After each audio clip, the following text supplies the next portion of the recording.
আপনাকে আমি কতবার বললাম যে আমার 5টা উপদেশ মনে রাখবেন। আমি আব্দুর রাজ্জাক বিন ইউসুফ আপনার জন্য জাতিকে 5টা উপদেশ দিয়ে গেলাম। এক, আপনার জীবনের সবচেয়ে জরুরি কাজ কোনটা? এর চেয়ে জরুরি কাজ পৃথিবীতে নেই, সেটা হলো সালাত, নামাজ। মনে রাখতে হবে আপনাকে। পৃথিবীবাসী, আমি আব্দুর রাজ্জাক বিন ইউসুফ আপনাদের দ্বীনি ভাই হিসাবে মহিলা পুরুষ সকলকে বলে যাচ্ছি, মানুষের জীবনের সবচেয়ে জরুরি কাজ পৃথিবীতে, কাজ হিসাবে, কর্ম হিসাবে এর চেয়ে জরুরি কাজ পৃথিবীতে নাই। সেটা কি? সালাত। জীবনে এর সাথে কোনোদিন আপোষ করিয়েন না। একে শক্ত হাতে দমন করবেন, টাইম হলে আদায় করতে হবে, যত সমস্যা থাকে। কোনো দিন 5 মিনিটের জন্য এর সাথে আপোষ করবেন না। এর চেয়ে জরুরি কাজ পৃথিবীতে নেই। 2, দ্বিতীয় পৃথিবীতে জরুরি কাজ হালাল রুজি। আপনাকে আমি ব্যাংকে লোন নিয়ে ব্যবসা করতে বলিনি, কোনোদিন বলিনি। চকলেট দিয়ে ব্যবসা করতে বলেছি, তাহলে লোন নেওয়া লাগবে না। চকলেট দিয়ে যদি আমি ব্যবসা করি তো লোন নেওয়া লাগবে না। লোন এত খারাপ, লোন এত খারাপ, লোন এত খারাপ যে লোন যেন আমি না করি, এই জন্য আল্লাহর নবী দিন রাত পরিত্রাণ চাইতেন। সালাম ফিরার পূর্বে এমন কোনো দিন জীবনে একটা দিন ঘটেনি যে এই দোয়া বলেননি। দোয়ার শেষ বাক্যটা হচ্ছে আল্লাহুম্মা ইন্নী আউযু বিকা মিনাল মা'সামি ওয়াল মাগরাম। তোমার কাছে বাঁচতে চাই বড় পাপ হতে, তোমার কাছে বাঁচতে চাই ঋণ কর্য হতে, তোমার কাছে বাঁচতে চাই বড় পাপ হতে, তোমার কাছে বাঁচতে চাই ঋণ কর্য হতে, তোমার কাছে বাঁচতে চাই বড় পাপ হতে, তোমার কাছে বাঁচতে চাই ঋণ কর্য হতে। এই বাক্যটা না বলে তিনি কোনোদিন সালাম ফিরেননি। এ কথা আয়েশা রাদিয়াল্লাহু তাআলা আনহা বলেন, হাদিস বুখারী মুসলিম। আর আপনি ব্যাংকে চাকরি করেন, এটাই খারাপ। আবার আপনি 30 লাখ টাকা লোন নিয়ে বাড়ি করলেন, ছেলে মেয়ের জন্য রেখে চলে গেলেন, আর জাহান্নামার যা মরার সাথে সাথে আপনাকে কবরে গুতাইতে লাগলো। আপনি একটু কিছুই বুঝলেন না, হুঁচলার মতো দিন কাটাচ্ছেন। চাঁপানেগঞ্জের ভাষাতে যে বুদ্ধি দিয়ে কাজ করে না, ওকে বলে হুঁচলা, মোটা বুদ্ধি। একটু বিবেচনা করতে হবে না? এমনি তো বোকামির পরিচয় দিয়ে ব্যাংকে চাকরি করতে গেছেন। আমি তো বলেছি এই বাংলাদেশের মাটিতে এমন কোনো ব্যাংকিং ব্যবস্থা নেই, এমন কোন ব্যাংক নেই যেখানে চাকরি যায়। দেখি কোন মায়ের বেটা প্রমাণ করতে পারে। ব্যাংকে টাকা রাখা আর ব্যাংকে চাকরি করা দুটো এক নয়। সম্মানিত দিনী ভাই বোন, মানুষের জীবনে সবচেয়ে জরুরি কাজ হালাল রুজি। শ্বশুরের কাছে টাকা নিয়ে জীবিকা নির্বাহ করবেন না, ও কথা পুনরায় বলা লাগবে না। শতবার বলেছি যে যৌতুকের টাকা দিয়ে চাউল কিনে ভাত খেয়ে ইবাদত কবুল হবে না। ভিক্ষা করার টাকা দিয়ে চাউল কিনে ভাত খেয়ে ইবাদত কবুল হবে। আমি ভিক্ষা করব কেন? আমার গায়ে শক্তি আছে, কাজ করে খেতে পারি। তবুও ভিক্ষা করার টাকা দিয়ে চাউল কিনে ভাত খেয়ে ইবাদত কবুল হবে। যৌতুকের টাকা দিয়ে ভাত খেয়ে ইবাদত কবুল হবে না। চাউল কিনে ভাত খেয়ে ইবাদত কবুল হবে না। ওটা হারাম টাকা। যৌতুক শ্বশুরকে ফেরত দিতে হবে, এটা ভুল হয়েছে। আর আগামীকাল সন্ধ্যা হতে হতে, এই ছেলে, তোমাকে বলেছি শতবার, তোমার বাপ যেন তোমার ফুফুকে জমি ফেরত দেয়, হিসাব করে ভাগ করে দেয়। আগামীকাল সন্ধ্যা হতে হতে আপনি বোনের জমি দিয়ে দিবেন। আপনার বাপ মরা 10 বছর হলো। বোনের জমি মানে পরের জমি। পরের জমি খান কেন? শরম হয় না? আপনার ভাগ্য আল্লাহ লিখে দেননি? বাপ মারা গেছে, আপনি জমির ভাগ নেবেন, আপনার বোন জমির ভাগ নেবে। আপনি নেবেন সকালে আর আপনার বোন নেবেন বিকেলে, এরকম কথা কি না? একসাথে। তা আজ পর্যন্ত জমি আপনার কাছে কেন? আপনাদের 4 ঘাট কোন দিক থেকে একটা লোক গেছে আমার কাছে, তো বলছে আমি অংশ বন্টনের উপরে ডক্টরেট ডিগ্রি করব, সেই জন্য আপনার কাছে এসেছি। তো কি করবেন? কি বলে আপনাকে কিছু জিজ্ঞাসা করব। প্রথমে বলছে আপনার আমি পরীক্ষা নিব। আমারই পরীক্ষা নেবেন? আচ্ছা ভালো, কি জিজ্ঞাসা করবেন করেন তো। তো কিছু মাসলা জিজ্ঞাসা করলো এই ফারাইজ সম্পর্কে। করার পরে বলছেন আমাকে এটাই মনে হয় আমার পরীক্ষা। সেটা হলো এই, আপনার বাপ মারা গেছে না বেঁচে আছেন? বলে মারা গেছেন। কতদিন হলো? এতদিন। তো আপনার জমি জায়গার খবর কি? তা আমি বললাম যে আমার বাপকে মাটি দিয়ে এসে আগে জমি ভাগ করেছি, তারপরে খাওয়া দাওয়া। খাওয়ার আমরা আগে খাইনি, আগে জমি ভাগ করেছি তারপরে খাওয়া। যদিও জমি আমি একটু চিনি, আমার ছোট ভাই চিনি না। আমরা কোনোদিন জমিতেই যাইনি।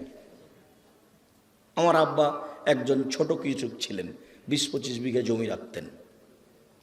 যখন পশ্চিমে থাকতাম তখন বলতো ধান বিক্রি এত টাকা, কালাই বিক্রি এত টাকা, সরিষা বিক্রি এত টাকা, পেঁয়াজ বিক্রি এত টাকা, মোট 1000 টাকা পাঠালাম। তখন আমি ভাবতাম যে আমার আব্বাকে 1000 টাকা সংগ্রহ করতে অনেক পরিশ্রম করতে হয়েছে। ওই কথা আমার এখনো দিনের মতো মনে পড়ে। আমার আব্বা আমাকে বলতেন যে আমি যতদিন বেঁচে আছি ততদিন তোমাকে জমিতে যেতে হবে না, কোনো কাজ করতে হবে না, যদি কাজ করে খেতে হয় তাহলে আমার মরার পরে। আমার এই বাপের আমার এই বাক্যটা আমি ভুলতে পারি না, যে তোমরা যদি কাজ করে খাওয়াই লাগে তা আমার পরে খাও, আমি যতদিন আছি তোমরা ততদিন এই জমি জায়গাতে যায়ও না। শুক্রিয়া, জাযাকুমুল্লাহ খায়র। যেটা বলছিলাম হালাল রুজি, 3 কোরআন তেলাওয়াত, 24 ঘন্টায় একবার কোরআন মাজিদ তেলাওয়াত করবেনই, করতেই হবে, নাহলে কোরআন বিপক্ষে চলে যাবে। বেশি না পড়লেও কি বলেছি সূরা ইখলাস 3 বার পড়েন, একবার কোরআন মাজিদ পড়ার সময় নাকি হবে। কেন পড়েননি আজকে বলেন তো যে আমি পড়েছি? বলেন, এই ছেলে তুমি লাভ দিয়ে বলো যে আমি পড়েছি, একটু হিসাব হয় না কেন? কেন পড়তে পারেন না?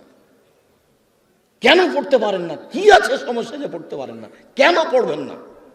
সূরা ইখলাসটা আপনি 3 বার কেন পড়বেন না? নিজেকে মানুষ মনে করেন না? নিজেকে গরু ছাগল মনে করেন? বুঝেও বুঝে না ওরা চক্ষু, বুঝেও বুঝে না ওরা অন্তর আছে বুঝে না, দেখেও দেখে না ওরা চক্ষু আছে দেখে না, শোনেও শোনে না ওরা কান আছে শোনে না। উলায়েকা কাল আনাম, তারা পশু প্রাণীর মতো, তারা গরু ছাগলের মতো, তারা কুকুর শ্রীগলের মতো, বাল হওয়া জাল বরং তার চেয়ে খারাপ। নিজেকে গরু ছাগল মনে করেন, পশু প্রাণী মনে করেন? কেন আপনি পড়েননি কোরআন মাজিদ আজকে? অন্তত সূরা ইখলাসটা কেন পড়েননি? এটা হলো 4 নম্বর। 1 সালাত, 2 রুজি, 3 কোরআন তেলাওয়াত, 4 দুইজন যেখানে বসে আছে সেখানে বসবেন না। ওখানে বসে ওরা একজনের বদনাম করছিল, আপনি গিয়ে যদি বলেন হ্যাঁ ঠিক বলেছিস, আসলেও খারাপ, এখন কি হবে? তাহাজ্জুদ সারা জীবনে যা পড়েছেন ওইটা যদি এক পাল্লায় দেওয়া হয়, আর ঠিক বলেছিস আসলেও খারাপ এই বাক্য যদি এক পাল্লাতে দেওয়া হয়, পুরো জীবনের তাহাজ্জুদ হারিয়ে যাবে। আপনি বলতে পারেন, বুঝতে পারেন ল্যাংটা মেয়েকে দেখছি আর গল্প জমাচ্ছি, এটা কত বড় খারাপ, আর মানুষের বদনাম কানে শুনছি, এটা কত বড় খারাপ, আপনাকে আমি বুঝাতে পারি না। 4 জন যেখানে, 2 জন যেখানে বসে আছে সেখানে বসবেন না। 5 ছেলে মেয়ে স্ত্রীর উপরে হন কঠোর, খুব কঠোর, চোখ যেভাবে ঘুরে বউ সেভাবে চলে, তার নাম ক্ষমতা। আহাল পরিবারের উপরে খুব কঠোর হতে হবে, শক্ত হাতে পরিবারকে দমন করতে হবে, নইলে তাহাজ্জুদে আপনি টিকতে পারবেন না। শেষে দেখা যায় বেটির কারণে বউয়ের কারণে জাহান্নাম হয়ে গেছে। শতদিন বলেছি, আল্লাহ নবী বলছেন 3 শ্রেণীর মানুষ জাহান্নামে যাবে। তার 1 শ্রেণীর মানুষ হচ্ছে মধুমিনুল খামর, যারা নিয়মিত বিড়ি তামাক জর্দা সিগারেট গুল নেশাদার দ্রব্য খায় পান করে, তারা জাহান্নামে যাবে। একটা ছেলে বলছে, আব্দুর রাজাক সাহেব আপনি যে বিড়ি সিগারেট সব সময় বলেন, তো বিড়ি সিগারেট হারাম তার দলিল কোথায়? তো দলিল সরাসরি আছে, আল্লাহ রাসূল বলছেন মাস কারা কাসিরহু ফাকালিলুহু হারাম। যেই জিনিসটা বেশি খেলে বিবেকের ক্ষতি হবে, তার কম, তার একটা কণাও হারাম। তো তাহলে তোমার 50 বেড়ি, হাফ কেজি বেড়ির মশলা খুলে একজনকে খাওয়াইয়া দাও দেখি। হাফ কেজি জর্দা তুমি একজনকে খাওয়াইয়া দাও, তার বিবেকের ক্ষতি হয় কি না? 10 কেজি খাওয়াইয়া দিলে যদি বিবেকের ক্ষতি হয়, তাহলে তার একটা কণাও হারাম। আল্লাহ রাসূল বলেছেন, এক বাক্য বলেছেন এমন ভাবে কিয়ামত পর্যন্ত সারা পৃথিবীর সব জায়গাতে চলবে।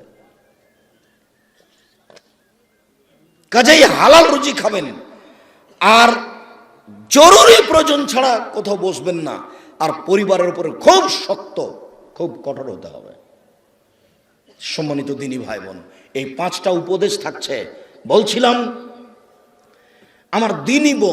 আমার দিনী বোনদের ব্যাপারে একটু অনুরোধ জানাচ্ছি। দেখুন, 4টা কাজ করতে পারলে আপনার জন্য জান্নাতের সব দরজা খোলা।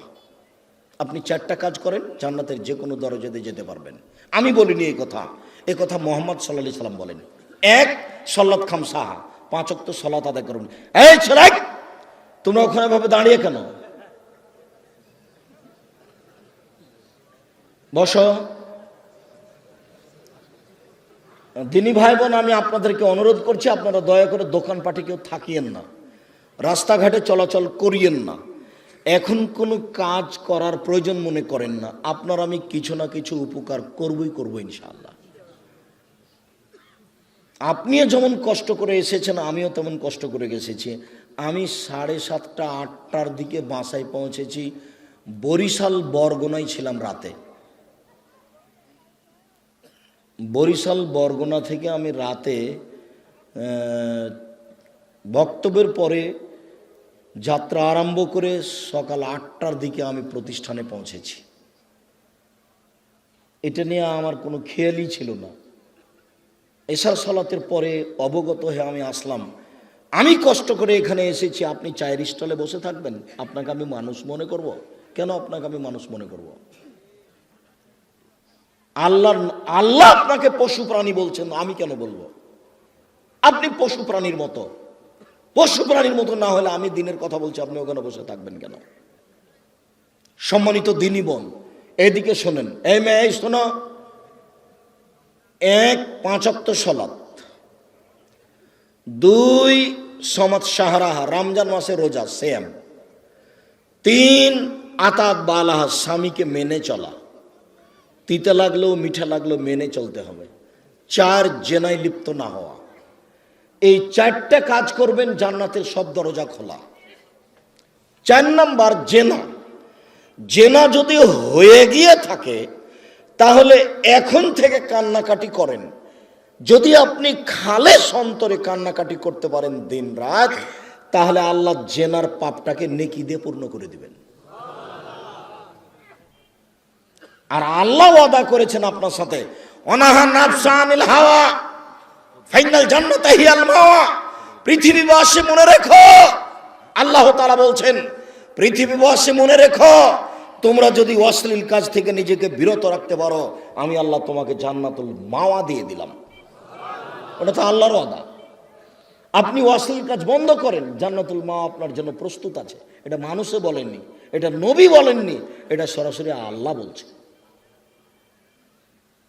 অতএব যদি কারো জেনা হয়ে গিয়ে থাকে, বন্ধ করেন, আপনি ভালোর মধ্যে চলে যাবেন।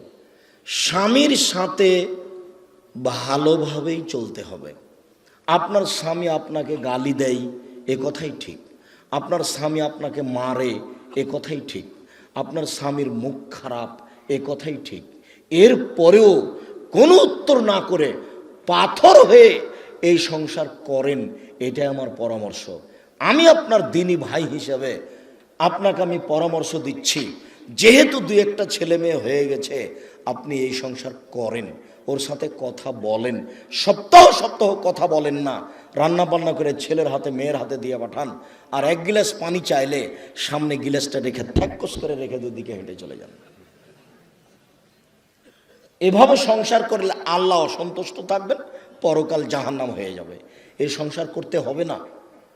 আমার কথা আপনি মেনে চলেন, কষ্ট হোক, মুখ বন্ধ করেন, প্রতিবাদ করিয়েন না, তার সাথে মিশে চলেন, তার পায়ের নিচে দুনিয়া শেষ করে দেন, তাকেই ভালোবেসে দুনিয়া শেষ করে দেন, আপনার জন্য ভালো হবে, জান্নাত হবে।